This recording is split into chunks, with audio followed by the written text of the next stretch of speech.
नमस्कार। लॉकडाउन के बाद पहली दिन का ऑफिस और मीटिंग हुआ। हर कोई मास्क पहना हुआ है, साथ ही साथ दूर दूर बैठे हुए हैं सब। 1 घंटे की मीटिंग में थकान इतनी हो गई जैसे कि 2 दिन का मीटिंग चल रहा हो। तो थोड़ा सोचा कि हुआ क्या, तो कुछ चीजें। पहली बात तो ये कि जिस कमरे के अंदर लगभग 40 लोग बैठते हैं उस कमरे में सिर्फ 10 बैठे हुए थे। एक दूसरे से दूर दूर फिजिकल डिस्टेंसिंग मेंटेन किया हुआ था, मास्क लगाए हुए थे, एयर कंडीशनड वातानुकूलित जो माहौल था वो बिल्कुल नहीं था। खिड़कियां और दरवाजे खुले थे, बाहर की आवाज अंदर आ रही थी। जब मैं कोई सवाल पूछता या बोलता तो मुझे लगता कि शायद लोग मुझे सुन नहीं पा रहे हैं क्योंकि मुंह में एक मास्क लगा है, तो जोर से मुझे बोलना पड़ता। और जिसे मैं बोलता अमूमन पड़ोस के उसके लोग ये इशारा करके बोलते कि तुमसे बात की जा रही है। उनकी प्रतिक्रिया भी मुझे समझ नहीं आती और बड़ा ध्यान से सुनना पड़ता कि वो क्या बोल रहे हैं, क्योंकि ये जो स्पीच रीडिंग स्किल्स या जो ये स्पीच रीडिंग क्यूज मुझे मिल रहे थे वो भी नहीं मिल रहे हैं। उस कमरे के अंदर जो दरवाजे और खिड़कियां खुली हुई थी ताकि हवा आती जाती रहे, उसके चलते बाहर से आने वाली आवाजें बार बार मेरा ध्यान आकर्षित करती थी। तो कुल मिला के कल के मीटिंग में ना तो मुझे सुनने में कोई कमी थी, ना मेरी बुद्धिमत्ता में कोई गिरावट हो गई थी पिछले 20 दिनों के लॉकडाउन के बाद, ना ही मुझे भाषा समझने में कोई तकलीफ हो रही थी। उसके बावजूद भी जो बोला जा रहा था उसे संश्लेषित करने में, प्रोसेस करने में मुझे अच्छा खासा मेहनत करना पड़ा और अच्छी खासी थकान हुई। तो एक बात मुझे याद आई कि जिन लोगों को सेंट्रल ऑडिटरी प्रोसेसिंग डिसऑर्डर्स होता है उनकी क्या स्थिति होती होगी। जाकी फटी न पैर विवाई, वो क्या जाने पीर बराई। तो आज की चर्चा का विषय है सेंट्रल ऑडिटरी प्रोसेसिंग डिसऑर्डर्स। जब आप मुझे सुन रहे हैं तो हम 2 कान इस्तेमाल करते हैं सुनने के लिए। मेरी दाहिनी कान और बाईं कान, दोनों में आवाजें जाती हैं और वो संसाधित होती हैं मेरे कॉर्टिकल एरियाज में कहीं, खास करके टेम्पोरल लोब और फ्रंटल लोब जहां मिलता है उस जगह मेरे प्राइमरी ऑडिटरी कॉर्टेक्स हैं।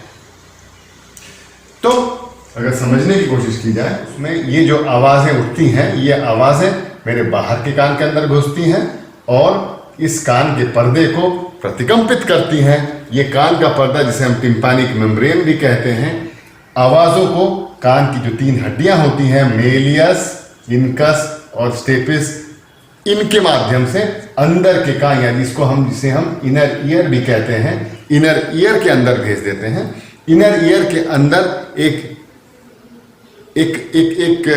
मेम्ब्रेन है जिसे हम बेसलर मेम्ब्रेन कहते हैं। उसके ऊपर हेयर सेल्स होते हैं, बिल्कुल जैसे हमारे बाल हैं, और इनमें जो तनाव होता है, क्योंकि उस बेसलर मेम्ब्रेन पर तरंगें उठती हैं, इन तनावों को विद्युत तरंगों में इनर ईयर परिवर्तित कर देता है। इसलिए इनर ईयर या कोक्लिया को एंड ऑर्गन ऑफ हियरिंग भी कहते हैं। तो ये विद्युत तरंगें जो पैदा हो गई, ये ऑडिटरी नर्व के माध्यम से होते हुए ब्रेन स्टेम के पोंटोमेडुलरी जंक्शन, ये पॉन्स, ये मेडुला अगर आप समझ लें तो पोंटोमेडुलरी जंक्शन में जाकर जुड़ जाती हैं और पहला नर्व न्यूक्लियस वहां से शुरू होता है जिसे हम कॉक्लियर न्यूक्लियस कहते हैं। तो नर्व न्यूक्लियस या सेंट्रल ऑडिटरी पाथवे के बारे में हम जानते हैं।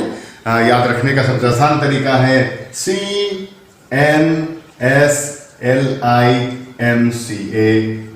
CNS लिम्का, CN यानी कि कॉक्लियर न्यूक्लियस, S यानी कि superior olivary complex, L lateral lemniscus, I inferior colliculus, M medial geniculate body और CA ऑडिटरी कॉर्टेक्स। नीचे से अगर आप देखें तो मेडुला के अंदर होते हैं हमारे कॉक्लियर न्यूक्लियस, मिड ब्रेन में होते हैं कॉक्लियर न्यूक्लियस, मेडुला के अंदर कॉक्लियर न्यूक्लियस, मिड ब्रेन में होते हैं सुपीरियर ऑलिवरी कॉम्प्लेक्स, लैटरल लिमिनिस्कस और इंफीरियर कॉलिकुलस। तो सुपीरियर ऑलिवरी कॉम्प्लेक्स, लैटरल लिमिनिस्कस और इंफीरियर कॉलिकुलस होते हैं मिड ब्रेन में।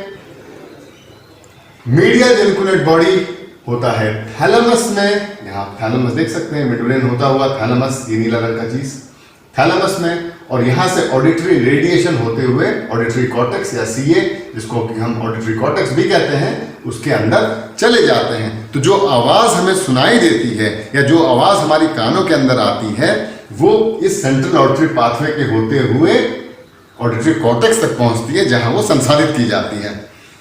अब जिन्हें सेंट्रल ऑडिटरी प्रोसेसिंग डिसऑर्डर होता है उनमें जो परेशानी होती है, ना तो बाहर के कान में परेशानी होती है, ना बीच के कान में परेशानी होती है, ना अंदर के कान में परेशानी होती है, वो सब ठीक होता है। इसलिए pure tone audiometry, immittance audiometry, orthoscopic examination और बाकी के जो भी टेस्ट होते हैं जो कि पेरिफेरल हियरिंग को देखते हैं, उनमें कोई दिक्कत नहीं होगी, सब कुछ नॉर्मल होगा।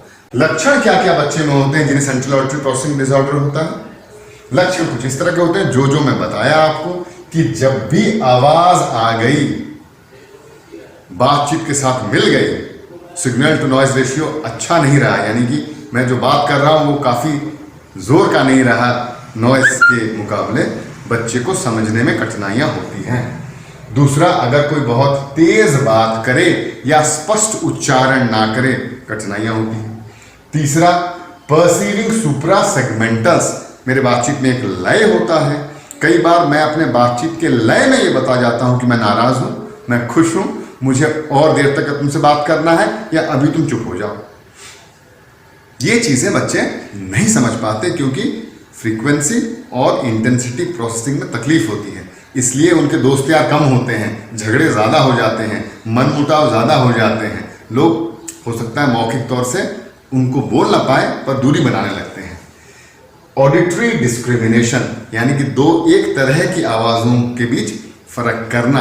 तो एक तरह की आवाजें अगर हो किसी एक वाक्य में तो कई बार बच्चे समझ नहीं पाते और गलत तरह का हरकत दिखाते हैं। ऑडिटरी मेमोरी, अगर मैं किसी बच्चे को बोलूं या किसी बड़े को बोलूं जिसे कि ऑडिटरी प्रोसेसिंग डिसऑर्डर है, एक काम करो, स्कूल से आ गए हो, बैग रख देना, बैग से इंग्लिश की कॉपी और साइंस की किताब ले आना, साथ ही साथ एक मोटा क्रेयॉन और पेन ले आना, आकर डाइनिंग टेबल के ऊपर बैठना। ये जो ऑडिटरी सीक्वेंसिंग और मेमोरी की कैपेसिटी है, ये चूंकि होती नहीं है, बच्चा हाँ तो बोलता है पर आधा काम करता आधा नहीं करता, माँ बाप और स्कूल के टीचर नाराज होते हैं उसके ऊपर।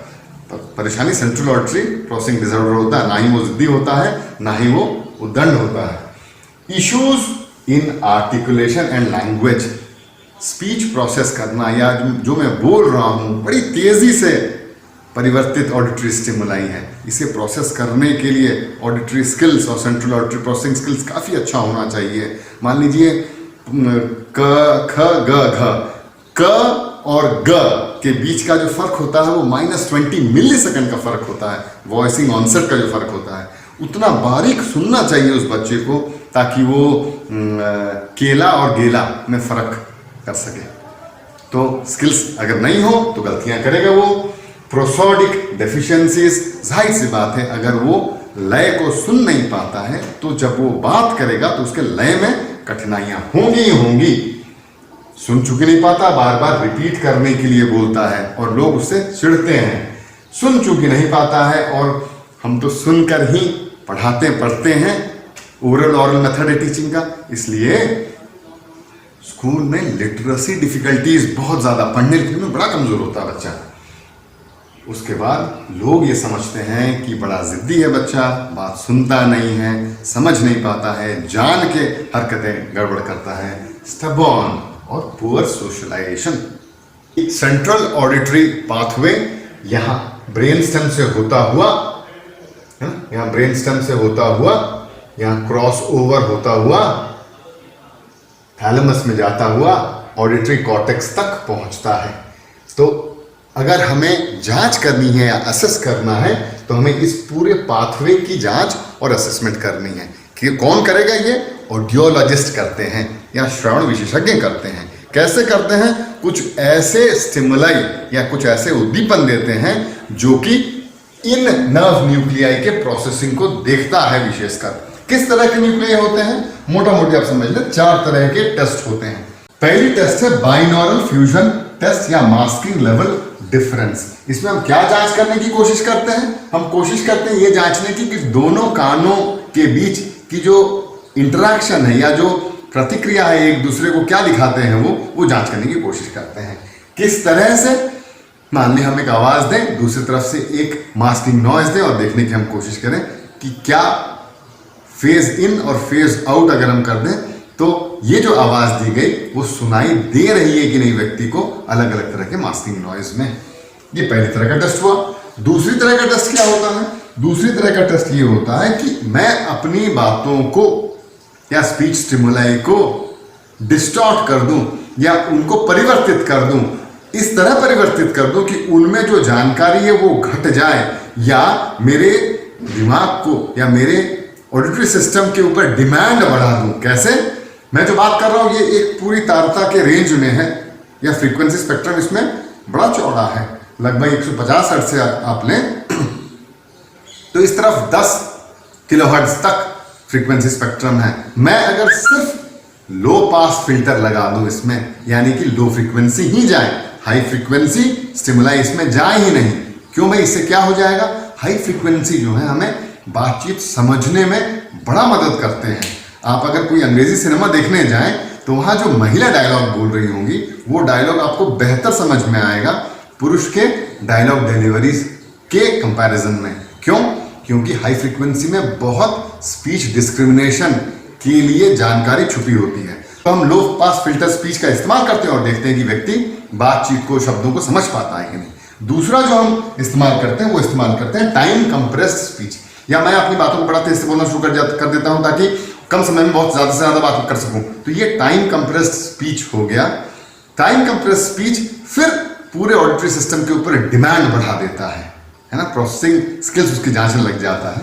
तो कुल मिला के जो हम प्रोसेसिंग कैपेबिलिटी देखते हैं वो हम देखते हैं ऑडिटरी क्लोजर, ऑडिटरी डिस्क्रिमिनेशन, और किस जगह की जांच होती है ये ब्रेन स्टेम और ऑडिटरी कॉर्टेक्स दोनों की जांच होती है उसमें।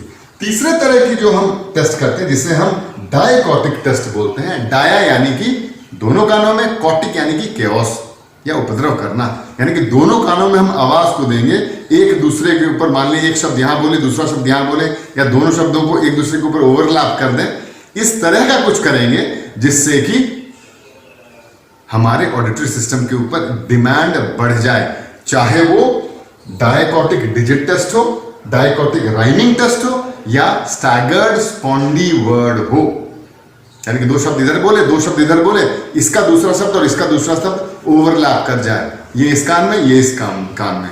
अगर मेरा सेंट्रल ऑडिटरी सिस्टम दोनों को अलग कर, दोनों को मिला के वो काम ना कर पाए तो इन उद्दीपनों को वापस बोलने में व्यक्ति को कठिनाइयां होंगी और वो गलतियां करेगा।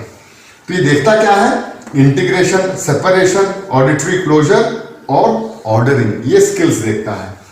कौन सा हिस्सा जांच होता है इससे? लेफ्ट हेमिस्फीयर, राइट हेमिस्फीयर और कॉर्पस कैलोजम। ध्यान रखिए, एक बात बोलना मैं भूल गया, कॉर्पस कैलोजम यानी कि दोनों, ये राइट हेमिस्फीयर, ये लेफ्ट हेमिस्फीयर, इनको कनेक्ट करने वाला जो हमारा कमिश्नर है जिसे हम कॉर्पस कैलोजम बोलते हैं, ये कॉर्पस कैलोजम लिखा गया है यहाँ, कॉर्पस कैलोजम। ये क्या करता है कि लेफ्ट हेमिस्फीयर का इंफॉर्मेशन राइट हेमिस्फीयर और राइट हेमिस्फीयर का इंफॉर्मेशन लेफ्ट हेमिस्फीयर को देता है, जिससे कि हम दोनों कानों में जो सुनते हैं उसकी एडवांटेज हमें खूब मिल जाती है। तो ये जो डायकॉटिक टेस्ट है इसमें कॉर्पस कैलोजम भी जांचा जाता है, जो कि अहम है बातों को समझने में। और क्या होता है? पिच पैटर्न टेस्ट और ड्यूरेशन पैटर्न टेस्ट ये किए जाते हैं, क्योंकि मैं जब बात करता हूं तो मेरे बात करने में एक लय होता है जिसे हम प्रोसोडी बोलते हैं। मैं जब कोई शब्द बोलता हूं, मान लीजिए बैट और कैट, इसमें ब और क, इनमें एक फर्क अगर बच्चा नहीं कर पाया तो दोनों शब्द उसे एक जैसे सुनाई देंगे। इसलिए जरूरी है कि पिच के पैटर्न और ड्यूरेशन के पैटर्न दोनों बच्चा समझे। पैटर्न रिजोल्यूशन देखते हैं हम इसमें, प्रोसेसर्स असेस, और लेफ्ट हेमिस्फीयर, राइट हेमिस्फीयर और कॉर्पस कैलोजम की जांच करता है। तो एक ऑडियोलॉजिस्ट जब जांच करता है तो इन चीजों की जांच करता है। तो करना क्या है? कुछ चीजें जो कि विशेष आप कर सकते हैं अगर आप थेरेपी देखने की कोशिश करें। पहली चीज जो आप करें वो करें इन्वायरमेंटल मॉडिफिकेशन। माहौल ऐसा कर दें कि जो आवाज है उसकी तीव्रता अच्छी खासी हो बैकग्राउंड नॉइज से। इसलिए बच्चा अगर क्लास में बैठ रहा है तो शिक्षक के सामने ही बैठे, शिक्षक का चेहरा पूरी तरह से देख पाए, ताकि सपोर्टिव स्पीच रीडिंग क्यूज उन्हें मिले, जो कि मुझे नहीं मिल रहे थे मास्क के चलते और समझने में कठिनाइयां हो रही थी। दूसरी चीज कि दरवाजे के पास, खिड़की के पास, फैन के नीचे, एसी के पास, कूलर के पास ना बैठाया जाए, क्योंकि वो आवाज उसे, शिक्षक को और माँ बाप की बात सुनने में दिक्कत करेंगी। एफएम सिस्टम मैं बात कर रहा हूं, अगर एक छोटा एफएम सिस्टम रखूं जो कि बच्चे के कान में उसका आउटपुट जाए, तो होगा ये कि बच्चा चाहे कहीं भी बैठे, अगर मैं बोल रहा हूं तो इन्वायरमेंटल नॉइज उसकी आवाज को इफेक्ट आउट नहीं कर रहा है और वो आराम से सुन सकता है। वही हम लोग करने वाले हैं अभी हमारे कमेटी हॉल में, जहां की माइक्रोफोन्स लगाने वाले हैं, ताकि हमारी आवाज लोगों तक बड़े आसानी से पहुंच सके। और क्या कर सकते हैं? लैंग्वेज थेरेपी, भाषा, चूंकि बच्चा बचपन से ही नहीं सुन पाता है, इसलिए भाषा ज्ञान कमजोर हो जाता है बच्चे के ऊपर। और एक चीज जो परेशानी होती है कि वर्किंग मेमोरी, जो ध्यान वो दे पाता है सुनने की तरफ, वो भी कम होता है। इन दोनों चीजों को बढ़ाना है। कैसे बढ़ाना है? एक आसान तरीका जो कि मैं अमूमन बच्चों के साथ करता हूं, वो कुछ इस तरह का करूंगा। ठीक है बच्चे, अब हम लिखेंगे क। लिखने से पहले आप 2 बार बोलेंगे क लिखेंगे और फिर मुझे दिखाएंगे। तो 10 बच्चे बैठे हुए हैं, मुझे अगर वॉइसिंग डिफरेंसेस सिखाना है तो मैं बोलता हूं अब बच्चे लिखेंगे क। बच्चे बोलेंगे 2 बार क लिखेंगे क, दिखाएंगे। अगर सबने सही लिखा है तो सबने सही सुना है, और सही सुना है तो एक बार अगर वो बोल लेते हैं तो फिर वो मल्टी सेंसरी प्रोसेस हो जाता है। दूसरा मैं बोलूंगा अब बच्चे लिखेंगे ग। पहले 2 बार बोलेंगे ग और फिर लिखेंगे ग और दिखाएंगे। तो इस तरह के स्किल्स आप कर सकते हैं। इसमें बच्चों को सुनना बोलना दोनों करें, क्योंकि फोनेटिक लूप में या फोनोलॉजिक लूप में सुनना और बोलना दोनों एक लूप के हिस्से होते हैं। ये हम कर सकते हैं। ऑडिटरी मेमोरी की कई एक्टिविटी कर सकते हैं, जैसे कि ठीक है अब आप लोग पेन उठाएंगे, नाक छुएंगे पेन से, फिर कान के ऊपर रखेंगे। पेन उठाएंगे, नाक को छुएंगे, कान के ऊपर रखेंगे। इसे इस तरह के कुछ अनरिलेटेड जो कि प्रिडिक्टेबल ना हो, ऐसे अगर हम ऑडिटरी कमांड्स सीक्वेंस में दें तो बच्चों का वर्किंग मेमोरी और लैंग्वेज प्रोसेसिंग भी बेहतर हो जाता है। ये हम कर सकते हैं। मल्टी डिसिप्लिनरी अप्रोच हमेशा लेना चाहिए, क्योंकि हो सकता है कि बाकी के कुछ अंगों में भी परेशानी हो। इस तरह जो बच्चे या जिन बड़ों को सेंट्रल ऑडिटरी प्रोसेसिंग डिसऑर्डर है, उनके साथ संवेदनशीलता से पेश आना चाहिए। थोड़ा धीरे बात करें, जोर से बात करें, करीब आके बात करें, समय दें उनको, और सब कुछ ठीक होगा। बहुत बहुत धन्यवाद।